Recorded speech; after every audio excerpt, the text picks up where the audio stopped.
এবার প্রাপ্ত দপ্তর নিয়ে চূড়ান্ত অসন্তোষ ব্যক্ত মন্ত্রী অনিমেষ দেববর্মা বললেন, দিল্লি গিয়ে করবেন আলোচনা। বিস্তারিত জানিয়ে দেব, সঙ্গে থাকবেন।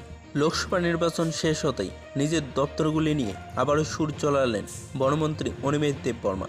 তিনি মঙ্গলবার সচিবালয়ে সাংবাদিক সম্মেলনে এক সাংবাদিকদের প্রশ্নের উত্তরে তিনি তীব্র অসন্তোষ ব্যক্ত করে বললেন, তাকে দায়িত্ব সামলাতে যে দপ্তরগুলি দেওয়া হয়েছে সেগুলো হলো প্রিন্টিং এবং স্টেশন, সায়েন্স অ্যান্ড টেকনোলজি ও বন দপ্তর। বন দপ্তর ঠিক আছে, এছাড়া যে দপ্তরগুলি তাকে দেওয়া হয়েছে তার জন্য তিনি সন্তুষ্ট নয়। মুখ্যমন্ত্রীর সাথে দেখা করে খোলাখুলি বলা হয়েছে, 22 বছর পিছিয়ে পড়া মানুষের জন্য রাজনীতি জীবনে আছে। কখনো জল খেলাম, কখনো ঘোলা জল খেলাম, আবার কখনো ঠান্ডা জল খেয়ে রাজনীতি করলাম। তাই আমাকে কিছু ভালো দপ্তর দিন, যাতে ওই পিছিয়ে পড়া মানুষদের জন্য এমন কাজ করতে পারি। কিন্তু গুরুত্বপূর্ণ কোনো দপ্তর দেওয়া হয়নি। দেশে নতুন করে আবার প্রতিষ্ঠিত হয়েছে এনডিএ সরকার এবং শপথ গ্রহণ করেছেন কেন্দ্রীয় স্বরাষ্ট্রমন্ত্রী হিসেবে অমিত শাহ।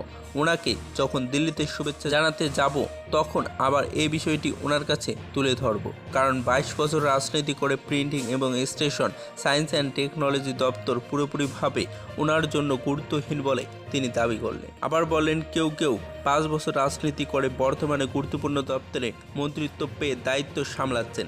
সুতরাং এই দপ্তরগুলি তার জন্য কোনোভাবেই সন্তুষ্ট হওয়ার মতো নয় বলে জানান মন্ত্রী এবং প্রশ্ন তোলে, এবছর রাজনীতি করে কি পেয়েছেন তিনি। আরও বললেন, এডিসিতে বিভিন্ন দায়িত্ব পালন করে এবং বিরোধী দলনেতা হিসেবে তিনি রাজনীতিতে প্রশিক্ষণ নিয়েছেন। তাই মুখ্যমন্ত্রী, আপনি কৃপা করে কোনো গুরুত্বপূর্ণ দপ্তর দিন, আমি ভালো করেই চলবো।